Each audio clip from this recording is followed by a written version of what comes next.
My name is Dennis, and today I'm going to build a treadmill desk. I still haven't gotten the hang of exercise during this pandemic. I've been trying to do what I can, but I feel like I've slowed down and I've put on a lot of weight. So I wanted a way to make my exercise more ambient, more automatic. And since I'm going to continue working from home to some extent, even after the return to the office, I thought a treadmill desk was a great idea. And I've been wanting to do it for a while, but I'm just now getting around to it.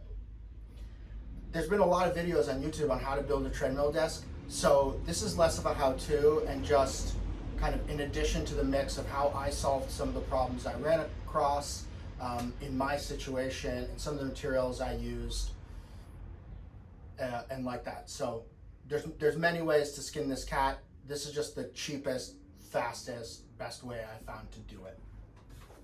The first thing I did was I bought a regular treadmill.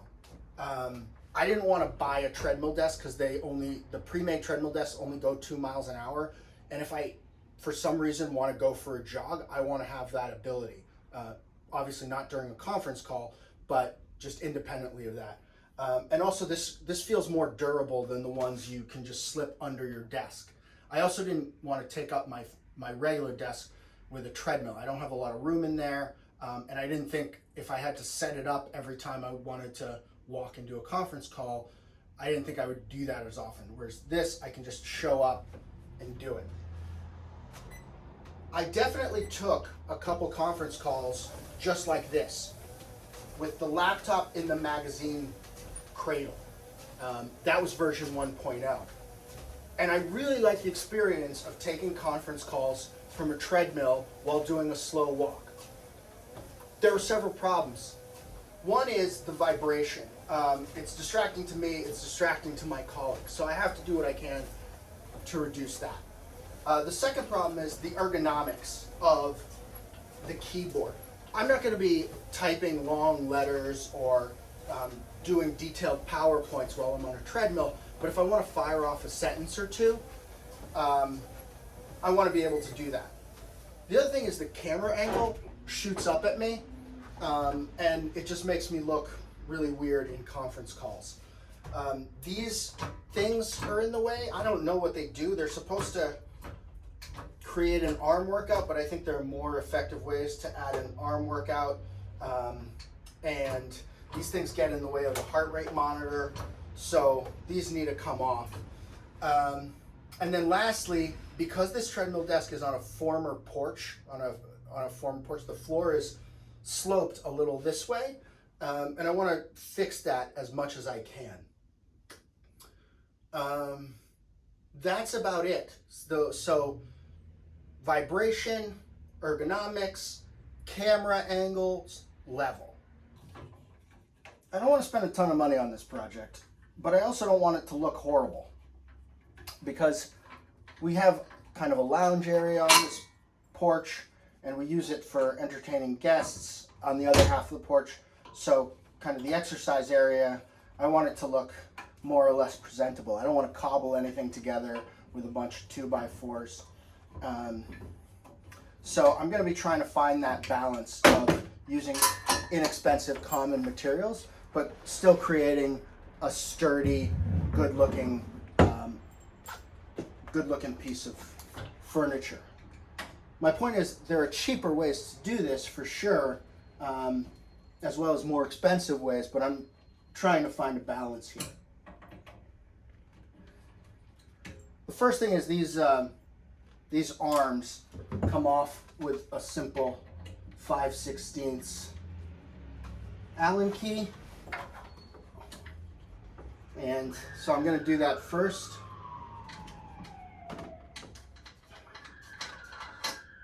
A little bit of disassembly always feels like an accomplishment.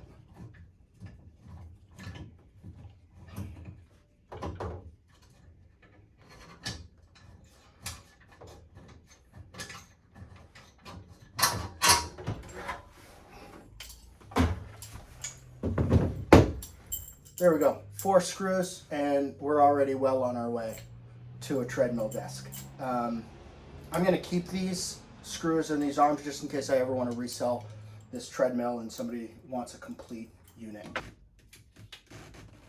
This red line, which is a little hard to see and it'll blink in and out as the floor vibrates a little bit, is a laser level, and it casts a vertical and a horizontal line that's level and allows me to see just how out of level this floor is. And it's hard to see, but from here I can see that the floor drops almost exactly 1.5 inches over the run of 6 feet. And I'm going to try to kill two birds with one stone by solving both my level and my vibration problems using these interlocking foam mats. This will also protect the wood floors on this porch. These are pretty cheap. They're 3/4 of an inch thick, and they just snap together pretty easily. And what I'm going to do is I'm going to put 2 layers of it, or maybe even 3 layers of it up here, and then reduce to 2 and 1 layer as I go back. So that'll bring up the front of the treadmill by 1.5 inches after it compresses down, or it'll bring up the front of the treadmill by 2.25 inches. It'll bring up the back of the treadmill by 3/4 of an inch. That'll all compress down a little. It won't be perfect, but hopefully it'll net out about right, and it will help battle the vibration. This stuff comes with this edge that pops right out. And I bought this stuff on Amazon for about 30 bucks a pack. I will share the links of all the products I use in the description if I can figure out how to do that.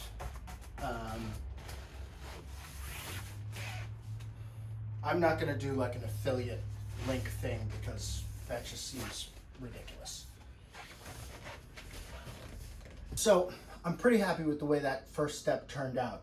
It's almost perfectly level, and in fact the part that's off level it reverses the slope that it had before, and I think with some compression of this material it'll be perfect. Because of the steps, it looks a little goofy, but that's just the price I pay for having a very sloped floor out on this porch. It doesn't look too bad. The problem is, if I just put my laptop back in the cradle, I'd still have my ergonomics problem and I'd still have my vibration problem, because this is going to vibrate more now that it's on a soft surface. In order to really eliminate the vibration problem, I need to put the laptop on a separate unit. And that's really where the desk part comes in.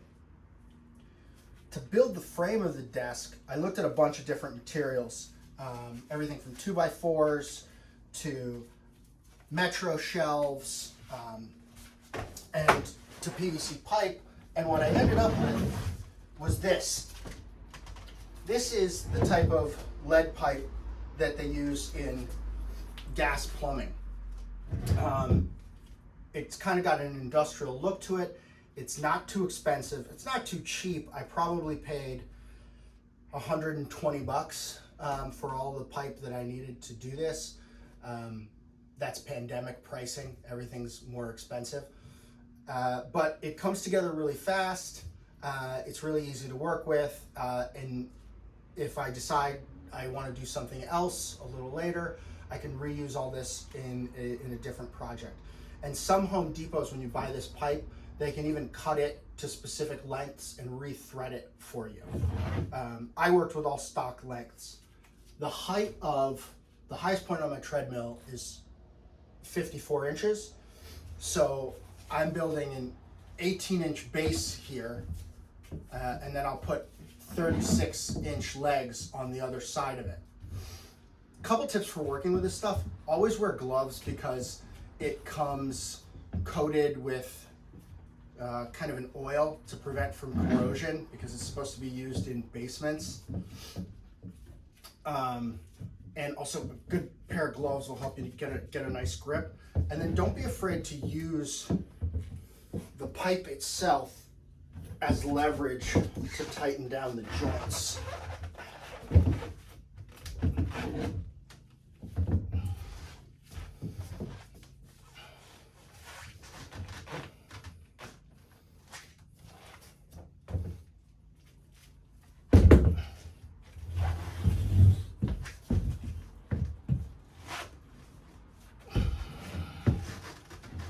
You have to play with it to get it to the level that you want, but with a little effort, you should be able to get there.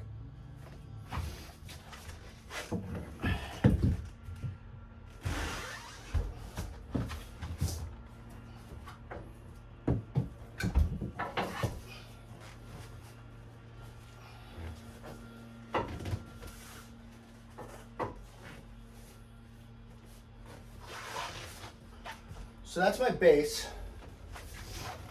And then, like I said, I'll add these 36-inch segments to the top of the base to build the entire frame of my desk. One other tip is these crossbars are made out of 1/2-inch pipe that's a little cheaper. These sidebars are made out of 3/4-inch pipe, which is a little more expensive, but it gives the desk kind of a sturdier, more robust look. I thought if I built the whole thing out of 1/2-inch pipe, it would be a little too dainty, but making the cross brace out of 1/2-inch pipe definitely helped save a couple bucks on the build. I feel like we're really getting somewhere. I bought this project panel from Home Depot of plywood. I actually bought a full sheet and just cut it down. And I just put it up here. It's not screwed in. And the vibration issue is greatly, greatly reduced. I hope you can tell from the camera being a lot steadier when I walk on this thing, that much less of the vibration is being transmitted through the floor. I could stop. I could finish this project right here. I could put a couple screws in here and call it a day. However, couple last things. The ergonomics of the keyboard are better, but still not great. And the camera's a little too close. So the camera angle is still better, but not great. So what I really want to do is split the camera a little further away and the keyboard here. And I'm going to do that with a separate keyboard and monitor. And then the other thing is this desk top. I think the material's okay, but it just looks a little thin and flimsy. So we're going to try to address that. What I did here was I took that same slightly less than a 1/4 sheet of plywood and I added some scrap pieces around the edges, 2 layers of the same material, to build it up, give it a little more sturdiness, both in look and in actuality, but yet leave this cavity in the middle. I then ran my saw down the edge here to give it this nice clean edge, and sanded the edges on the side. I didn't need to do that. That was just an extra step I took because I was really liking the way this was looking. And I finished it with just a couple coats of polyurethane, sanded down to 320. The reason I left this cavity in the middle was so that I could add a keyboard drawer. This was 20 bucks on Amazon, and it is on these slides, so really nice and functional and ergonomic. And it attaches with these little legs. And one kind of hack that I'm trying is I adjusted the legs to two different heights. So the front leg is pretty tall and the back leg is pretty short. And this will bring the keyboard out at a bit of a slope, which I want. The one trick that I figured out is with this particular model, if you want the legs to be at their lowest setting, you have to attach, the legs come in two parts, and you have to attach the part that goes to the drawer slide before you reassemble the actual leg. So I'm just going to do that real quick.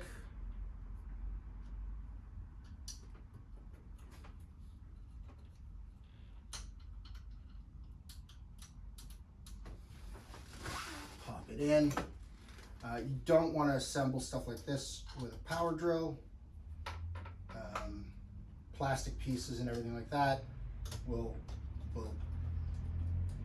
shatter.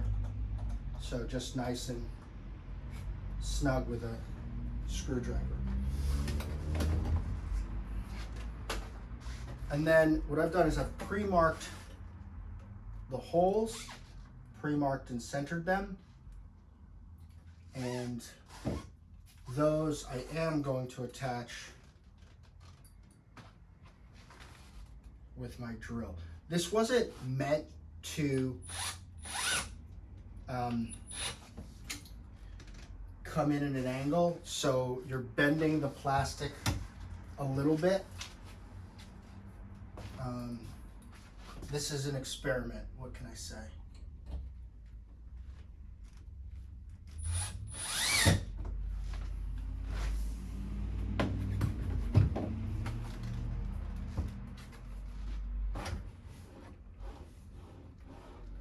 Yeah, I think that'll work great.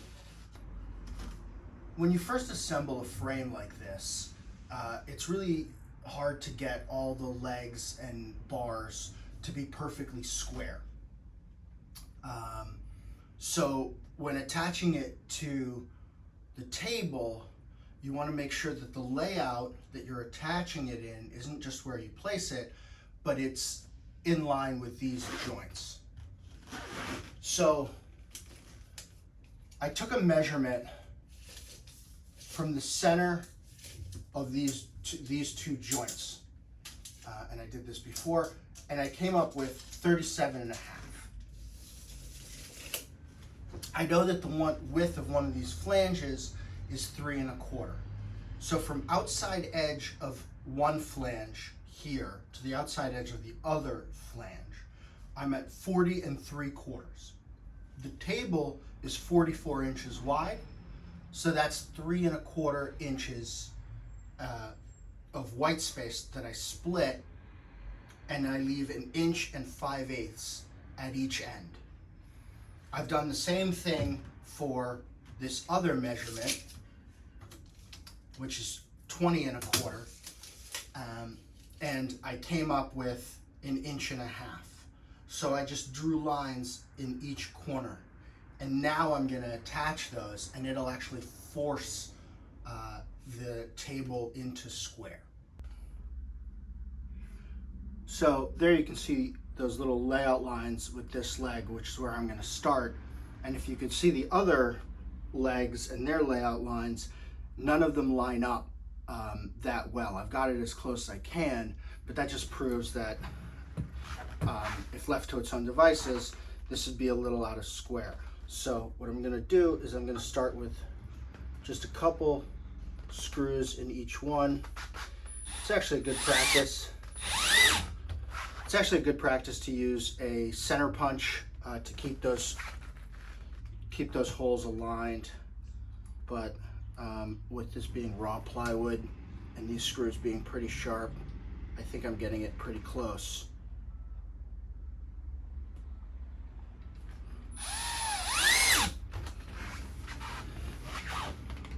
And then for this next hole, I'm just going to force it into place.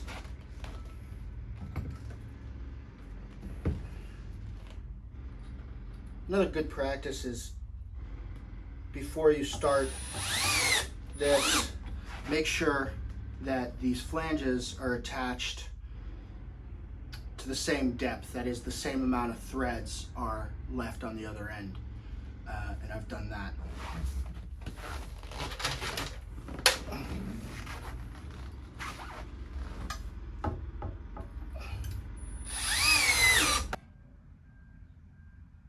I've had my special effects and graphics team put together this presentation on what the whole build cost. I'll be the first to admit that there are cheaper ways to build treadmill desks.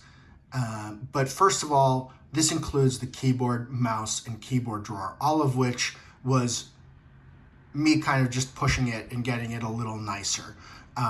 So you could be in and out of the same treadmill desk if you had that stuff lying around, or if you didn't need it. You could be in and out of this for $450, and perhaps even less if you had some of the materials around. The other thing I'll say is that there are still many cheaper ways to build a treadmill desk. I've seen people just put a quick shelf on the wall in front of their treadmill, or using one of those slide under the desk treadmills that they bought used.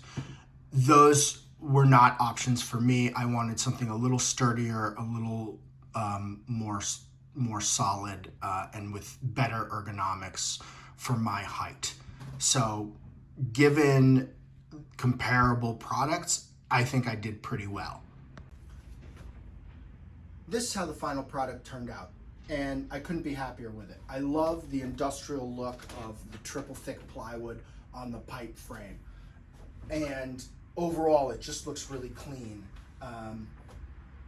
And more importantly, it fulfills the functional brief of no vibration, great camera angles, and good ergonomics. Even if I want to send an email, I can just pull that drawer out, fire off a couple sentence email, or schedule a meeting, or just enter something in the chat. I'm not going to do detailed work on this, but as a place to have really productive conference calls, this is going to be great. It's not perfect.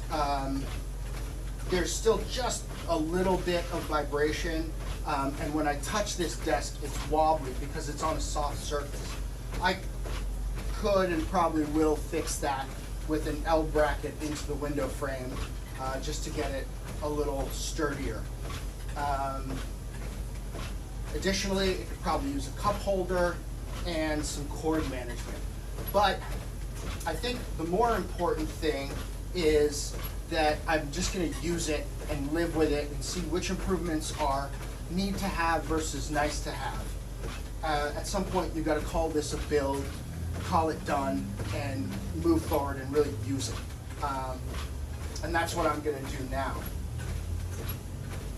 This took about 6 hours of active work over the course of a few days, and that included laminating up this top, gluing those 3 layers of plywood together, clamping them, and then applying several layers of polyurethane and waiting for them to dry. So that was the majority of the time. Assembling the floor and the desk and all that stuff, that really would have taken less than an hour if I wasn't filming.